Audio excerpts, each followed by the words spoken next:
आज का सूत्र ऐसा था, तो मैंने एक कृष्णा जी की कविता भी ढूंढी जो इस सूत्र की ही अनुगूंज है। आप उसको सुने और कई बार सुनते हुए ये लगेगा लाओ त्से से ज़्यादा अच्छे शब्दों में इसको कहा गया है। जो लाओ त्से नहीं कह पाए उसको भी यहाँ पर कहा गया है, सुने उसको।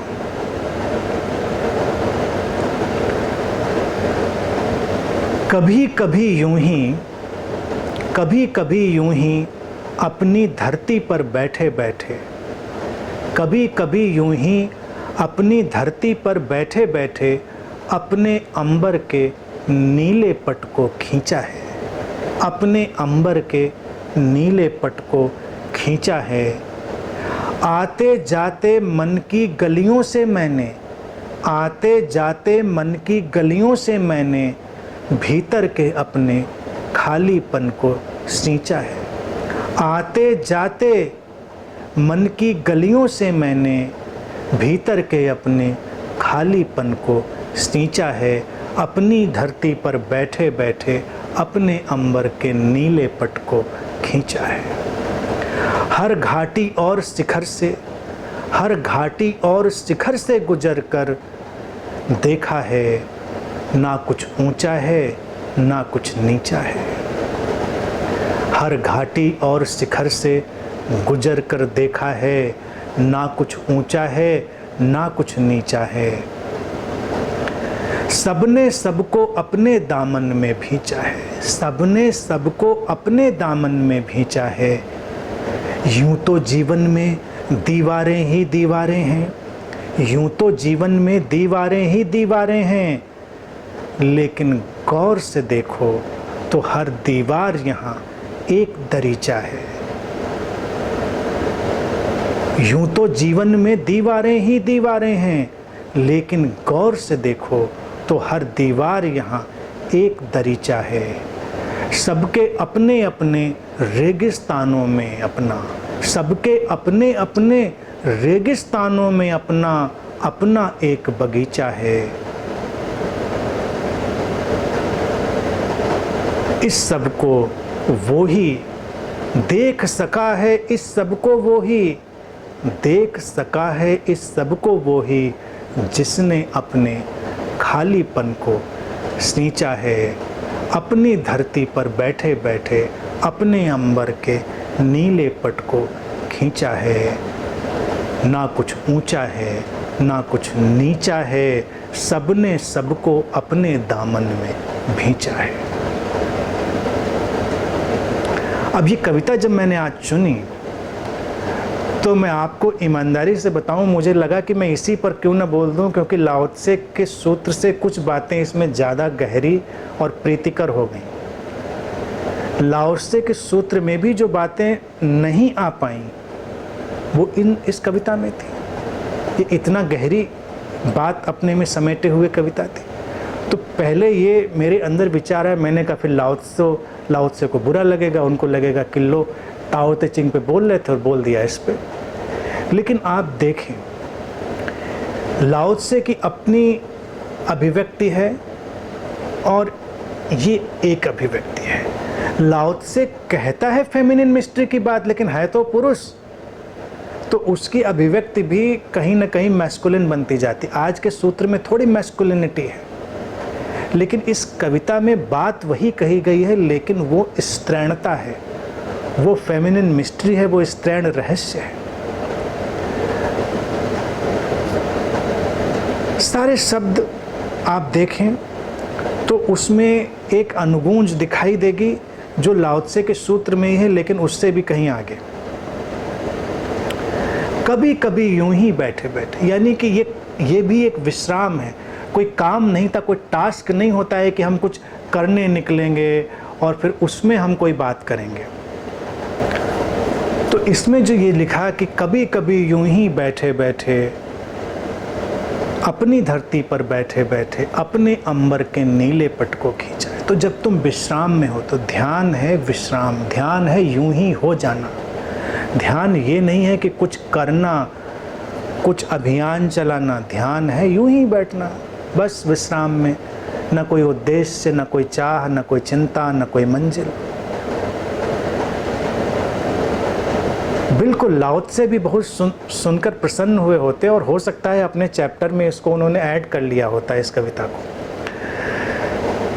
अब क्या है कि जब हम इतने विश्राम में हैं तो सबकी अपनी अपनी धरती भी है। वही है अपनी मिट्टी, अपना घर, अपना आकार, अपना चक्र, एक उपयोगिता की व्यवस्था।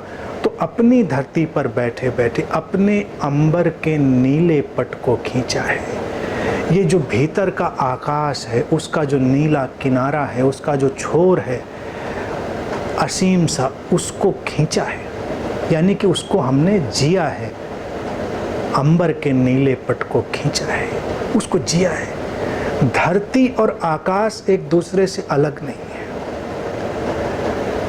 जब कोई ठीक से धरती पर बैठ लेता है तभी वो अपने आसमान के उस किनारे को छू सकता है, अन्यथा नहीं छू पाएगा। कई लोगों की समस्या है, वो आसमान में उड़ना चाहते हैं लेकिन ज़मीन पर चलना सीखते ही नहीं। को लगता है आसमान में उड़ जाएं, आसमान को मुट्ठी में भींच लें, ज़मीन से उनका रिश्ता नहीं। साधक वही है जो ज़मीन से जुड़ा है, धरती से जुड़ा है, जो ज़मीन पर चलता है, धरती से जिसे प्रेम है, प्यार है वो। तो जब वो अपनी ध्यान पूर्णता में वहाँ पर ठहरता है तो उसके हाथ में उसके भीतर का वो आसमान आता है। मन की गलियों से आते जाते, मन की गलियों से आते जाते भीतर के खालीपन को सींचा है।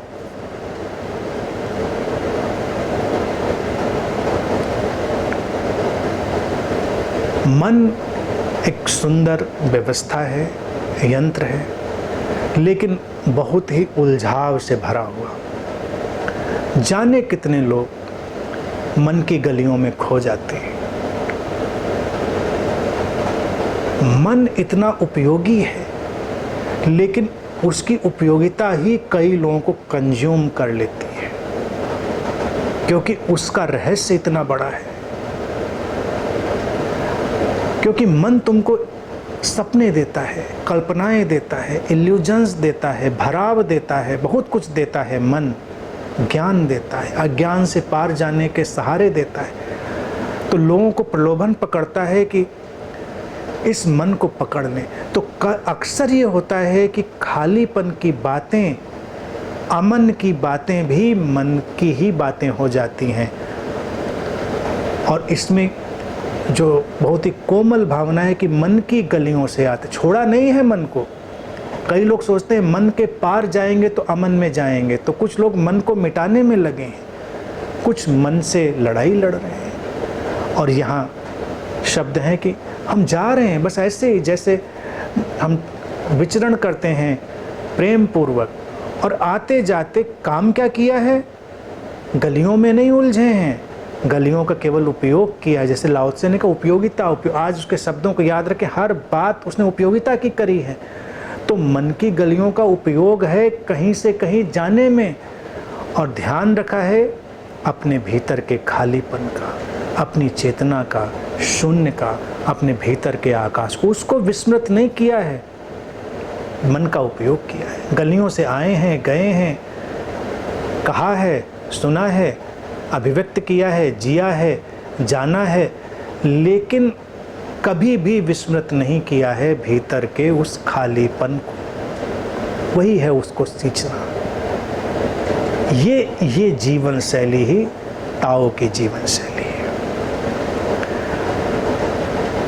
हर घाटी और शिखर से गुजरकर देखा है, ना कुछ ऊंचा है ना कुछ नीचा है, सबने सबको अपने दामन में भींचा है। लोग तो द्वंद्व में लगे हैं, जो घाटी में है उनको शिखर पे जाना है, हर व्यक्ति को यहाँ एवरेस्ट पे झंडा गाड़ना है। जो अभी ध्यान अभी करना शुरू किए हैं उनको बुद्ध होना है, इनलाइटेंड होना है। जिन्होंने अभी अभी अपने शरीर और मन पे ध्यान दिया था उनको कुंडलनी जगानी है, मूलाधार से सहस्रार तक पहुँचना है, सहस्रार पर कमल खिलाना है, एवरेस्ट पे झंडा गाड़ना है, शिखर पे जाना है सबको, उससे कम पे समझौता नहीं है। और शब्द कहते हैं हर घाटी और शिखर से गुजर कर देखा है। गुजरना पड़ता है होश से। उस घाटी को ही तो लाओ से कहता है कि फेमिनिन मिस्ट्री, वो घाटी चेतना। ऊंचा और नीचा तो हमारी कल्पनाएं हैं। हमने तय किया है कुछ ऊंचा है और कुछ नीचा है। अस्तित्व में तो ऐसा कुछ नहीं है। सबने सबको अपने दामन में भींचा है। गौर से देखेंगे तो ऐसा लगेगा कि जैसे घाटी ने शिखर को अपने दामन में ले लिया है। शिखर पे खड़े होकर देखेंगे तो लगेगा शिखर ने घाटी को अपने दामन में ले लिया। अंधेरे ने उजाले को, उजाले ने अंधेरे को, सब ने सबको अपने दामन में भींचा है। सब अंतर संबंधित हैं, अंतर गुम्फित हैं, इंटरकनेक्टेड हैं। जैसे हर ताना बाना बुना जाता है और एक चादर जीवन की बनती है।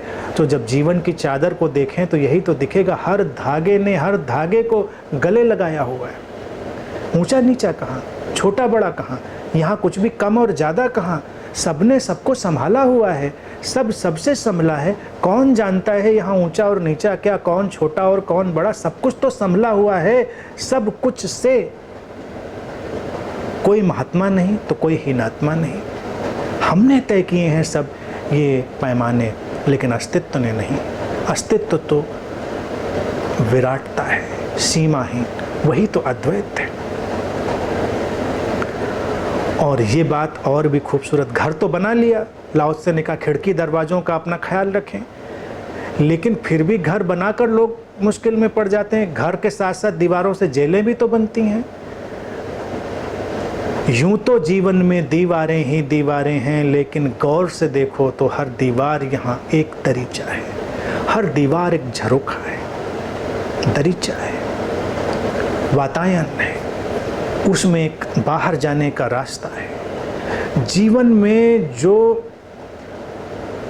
बाधाएं हैं वो अवसर में बदलती हैं। जो दीवार जैसा जान पड़ता है उसको गौर से देखें तो वो दरीचे में बदल जाएगा, तुम्हें मार्ग दे देगा। यही जीवन का चमत्कार है। दीवार से सिर फोड़ने लग जाएंगे तो दरीचा कभी नहीं देख पाएंगे। दीवार को प्यार से देखें। दीवारों ने तुम्हें सहयोग दिया है, दीवारों से लड़ाई क्या लड़नी। यूं तो दीवारें ही दीवारें हैं, दीवारों की उपयोगिता है। दीवारों ने तुम्हारे भीतर के खालीपन को महसूस करने का अवसर दिया था, लेकिन हर दीवार एक वातायन है, एक दरीचा है, एक झरोखा है। तुम उसमें दरीचा बनाओ, एक वो भी प्रक्रिया है, और तुम ना बनाओ तो भी एक दिन हर दीवार तुम्हारे लिए दरीचा बन जाती है। गौर से देखने की ज़रूरत है, सौम्यता से, प्रेम से देखने की ज़रूरत है, और फिर जीवन में कोई बाधा नहीं रहती। इसलिए जब ये शब्द याद रखें तो जीवन को सुंदर बनता हुआ पाएंगे। जब भी ऐसा लगे कि जीवन में कोई दीवार आई तो ठहरे, अपने खालीपन को सींचें, अपने मन की गलियों में जाएं, खालीपन को सींचें और दीवार को देखें। वही दीवार रास्ता दे देगी, वही दीवार, वही समस्या, वही बाधा तुम्हारे लिए झरोखा बन जाएगी। जैसे जो वायरस तुमको बीमार करता है वही वायरस तुम्हारे लिए एंटीबॉडी भी बना देता है। दर्द जहां से आता है दवा भी वहीं से आ जाती है। तो दर्द से भी लड़ाई ना लड़ें। जब दर्द हो तो दर्द को भी जरा गौर से देखें। उस दर्द से ही कोई दवा भी निकल आएगी, उस दीवार से ही कोई वातायन भी खुल जाएगा। सबके अपने अपने रेगिस्तानों में अपना अपना एक बगीचा है। देख सका है इस सबको वो ही जिसने अपने खालीपन को सींचा है। देखें तो जीवन में ऐसा लगता है रेगिस्तान ही रेगिस्तान है, कठिनाइयाँ ही कठिनाइयाँ हैं, परेशानियाँ ही परेशानियाँ हैं। लेकिन मैं हमेशा ये कहता हूँ कि भाई रेगिस्तान कहाँ बुरा है। रेगिस्तान में जाकर देखो, डेजर्ट की ब्यूटी देखो, उसके सैंड ड्यून्स देखो, वो हवाओं में जब उड़ती है रेत उसको देखो। हाँ परेशानी वाली है, दिक्कत वाली है, लेकिन उसकी खूबसूरती है। तो जब जीवन में रेगिस्तान जैसा कुछ लगे, कुछ बीमारी जैसा, कुछ वियोग जैसा, कुछ अनमनेपन जैसा, जब भी कुछ जीवन में रेगिस्तान जैसा लगे तो याद रखें कि हर रेगिस्तान का अपना एक बगीचा भी होता है, लेकिन उसको तभी देख पाएंगे जब अपने भीतर के खालीपन को सींचेंगे। तो अचानक एक मरुद्यान उगाएगा रेगिस्तान से, एक ओएसिस, डिजर्ट के बीच से एक ओएसिस, कहते हैं ना ओएसिस ने डिजर्ट, वो उगेगा तुम्हारे लिए जब तुम अपने भीतर के खालीपन को देखोगे। और जब तुम देखोगे कि परेशानियों का भी अपना सौंदर्य है, जैसे डिजर्ट का अपना सौंदर्य है, रेगिस्तान का अपना सौंदर्य है, जैसे पतझड़ का अपना सौंदर्य है। पतझड़ बुरा नहीं है, लेकिन जो पतझड़ के सौंदर्य को देखता है वो फूटती हुई कोपलों के सौंदर्य को भी देख पाता है। लेकिन झड़ते हुए पत्तों में तुम रोना शुरू कर दो, हो सकता है डिप्रेशन में चले जाओ, हो सकता है कोमा में चले जाओ। तो जब बाद में कोपलें फूटें तो तुम देखने के लिए बचोगे ही नहीं, क्योंकि तुम पतझड़ से इतना शॉक्ड हो गए थे। तो जब जीवन में रेगिस्तान उभरे, रेगिस्तान जैसी परिस्थिति उभरें, तो इतना शॉक्ड ना हो, उसको भी एक वरदान की तरह लें। और याद रखें कि रेगिस्तान आया है तो उसके साथ उसका अपना एक मरुद्यान भी होगा।